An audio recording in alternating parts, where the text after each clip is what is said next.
Assalamualaikum warahmatullahi wabarakatuh. Saya Rizka Pratiwi dari Prodi Pendidikan Matematika Universitas Samudra.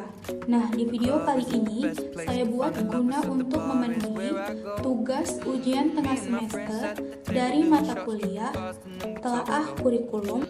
Nah, di video kali ini saya akan menjelaskan tentang materi matematika kelas 10, yaitu tentang eksponen dan sifat-sifat yang dimiliki oleh eksponen.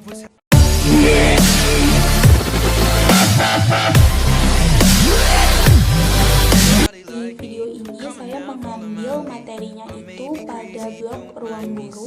Nanti linknya akan saya taruh di deskripsi.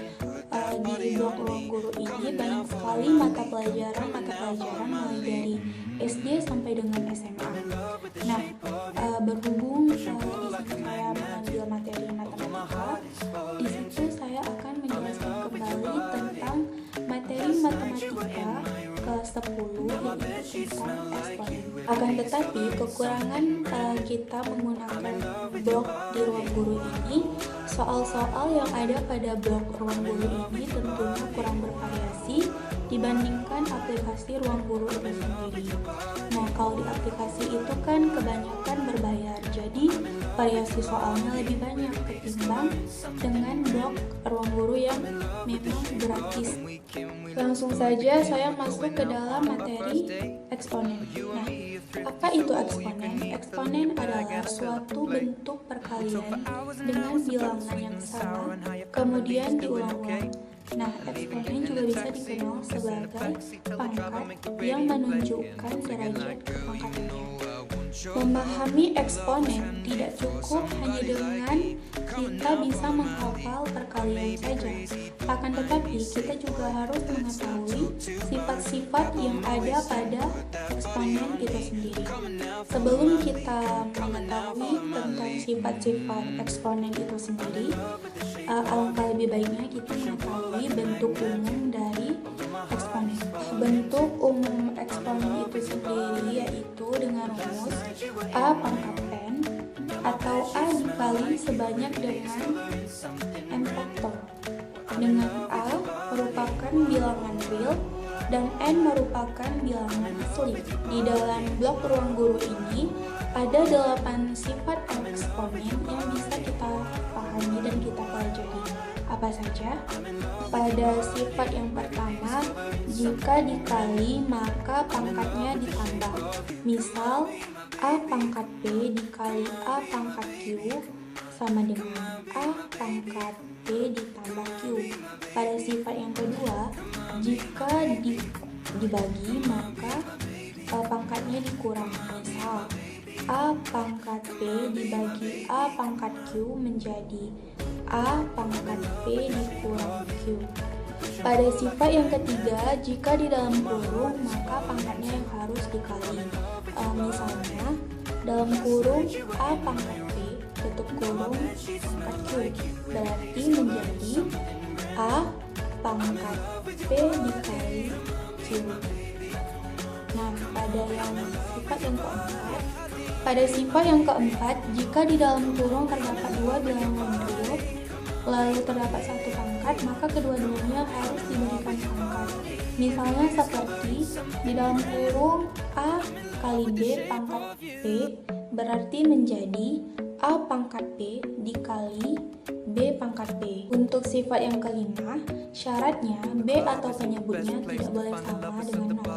Misalnya dalam kurung A per B tutup kurung pangkat P, berarti menjadi A pangkat B per B pangkat P. Sifat yang keenam, A pangkat 0 sama dengan 1. Nah, untuk sifat 1 ini syaratnya A tidak boleh sama dengan 0.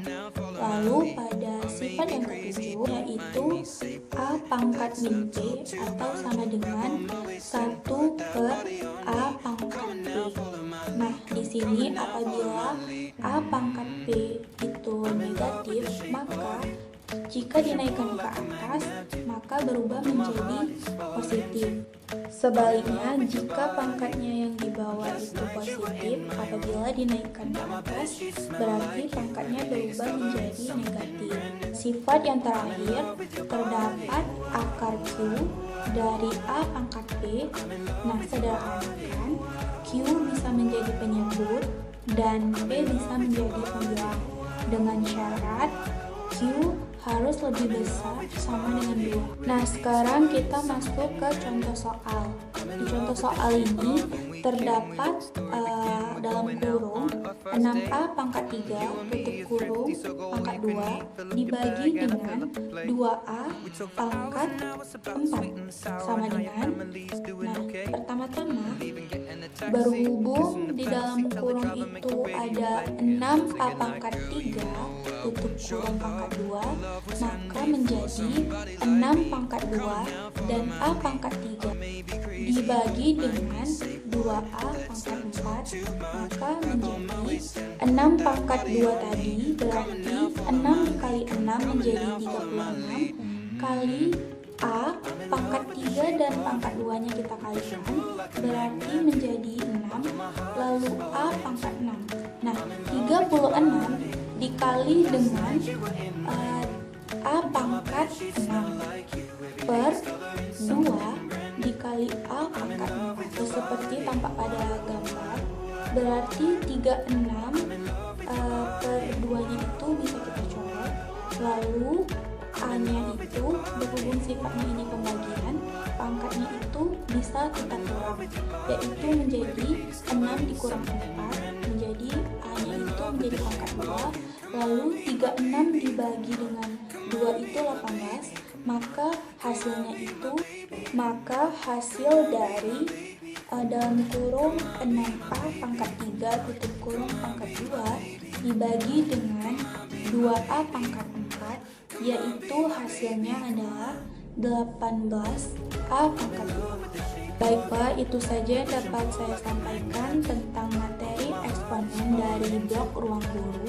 Jadi kesimpulannya, untuk memahami eksponen itu sendiri, kita harus mempelajari dan memahami terlebih dahulu sifat-sifat dari eksponen itu sendiri. Karena apabila kita tidak mengerti dasar dari eksponen, kita tidak akan bisa melanjutkan ke soal-soal selanjutnya. Itu saja yang dapat saya jelaskan tentang materi eksponen dari blok ruang guru.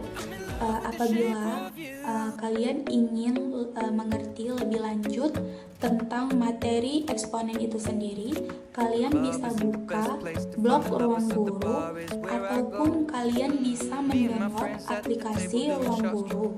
Akan tetapi aplikasi ruang guru ini berbayar. Namun di dalam aplikasi ruang guru ini pastinya soal dan pembahasannya itu dilengkapi dengan video animasi pembelajaran yang lebih berinovasi lagi dan lebih berkembang lagi video-videonya dan soal-soalnya serta pembahasan yang ada di dalamnya. Semoga videonya bisa membantu dan bermanfaat bagi kita semua. Mohon maaf apabila kata-kata saya ada saya akhiri. Wabillahi taufiq wal hidayah. Assalamualaikum warahmatullahi wabarakatuh. I'm in love with your body.